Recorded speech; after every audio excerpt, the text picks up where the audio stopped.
Bendrai mes tai susitarę, kad spektaklis yra apie atsisveikinimą, bet gal nebūtinai apie mirtį, bet įvairius įmanomus atsisveikinimus. Tiesiog kas su žmonėm, kas su kažkokiais, nežinau, atsiminimais ir panašiai.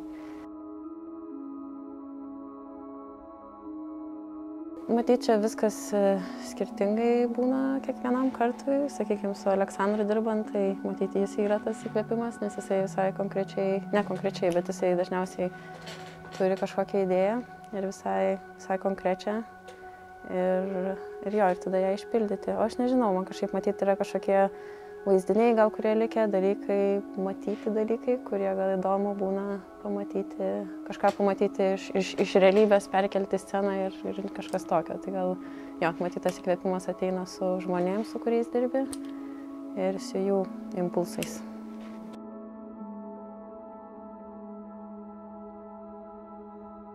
Matyt, kad gal, nežinau, iš vienos pusės sunku, iš vienos lengva, nes irgi čia gal toks yra momentas, kad čia yra jo rašyta pjesė, tai kai jisai pasakė savo idėją, jis nebuvo jos parašęs, tai matyt, ta scenografija,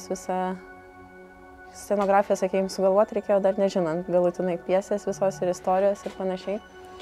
Tai iš vienos pusės yra gal sunku, nes truputį reikia užbėgti viskam už akių ir pagalvoti, kas gali būti ir ko gali nebūti, o iš vienos pusės visai lengva, nes jisai irgi turi tokį momentą, kur jeigu sugalvoja kažkas, kas net ir nėra paminėta, jeigu jam tai patinka, jis mielai įtraukia tai į pjesę, tai labai smagu yra. Ir iš esmės, matyt, yra smagu dirbti, kada jisai gal turi aiškią viziją ir žino, ko nori, bet kartu yra visai daug laisvės palikta tiesiog, nežinau, pažaisti. Spektaklio scenografija savie yra pakankamai aiškiai pagal pjesę, aišku, aš ją darau tokią visai nerealistinę gal, bet esmė tai čia yra tokia, kad čia yra laidojimo paslaugų salionas arba parduotuvė. Tai iš esmės, va čia visai prasityrinėjau visokius įmanomus, kokie būna tie salionai ir panašiai, ir čia yra matyti, jie turi savo specifinį labai interjerą ir specifinę vietą ir kaip ten žmonės turi veikti. Tai matyti, čia ir scenoje kažkaip bandžiau parodyti tą tokį kažkokį šaltumą, kažkokią likusią, matyti, eleganciją, kuri galėtų būti. Yra tenai ir tokio, sakyčiau, kičo ir tokių elementų, kurie, man atrodo, irgi kažkiek siejasi su viso laidotuvių,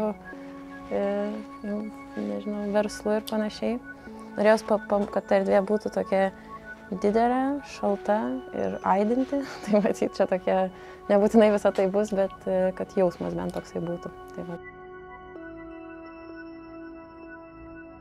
Iš esmės, dabar stebint repeticijas ir panašiai, man tikrai labai įdomu matyti santykius tarp aktorių ir jų, sakykime, suporuotų personažų veiksmus ir santykius ir pokyčius. Tai matyti iš mano pusės, tai matyti tie dalykai yra labai įdomus. Iš vizualios pusės aš tikiuosi, kad ten bus keli dalykai, gal kurie nustebins ir bus gražus, o verta pamatyti.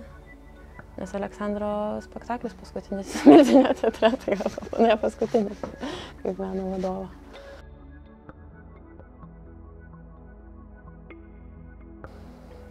Kas nutinka? Nežinau, aš iš esmės tai tikiuosi, kad nieko niekada nenutiks į naktį. Tarsi čia matyti yra, jeigu kas nors kabo ir nukristų, bet nežinau, nesuprantu klausimą, dar kartą paklausiu. Tuoj palaukit, pagalvosiu. Nieko, scenografijai nieko neatsitinka naktį, jinai yra negyvas daiktas, nežinau, nieko neatsitinka. Aš nežinau, gal matyt šiaip koks jausmas būti tik su scenografija, gal dar čia toks klausimas yra ir kai nėra nieko, tai visai yra smagu ir įdomu. Ir aš pati, jeigu atvirai, visai mėgstu, kada nebūna jau jokių, nežinau, technikų ir repeticijos pasibaigia ir tada prasieiti pro erdvę ir susižiūrėti viską vienai pačiai ir panašiai ir tokie dalykai. Bet scenografijai naktį nieko neatsitinka. Tai toks yra atsakymas.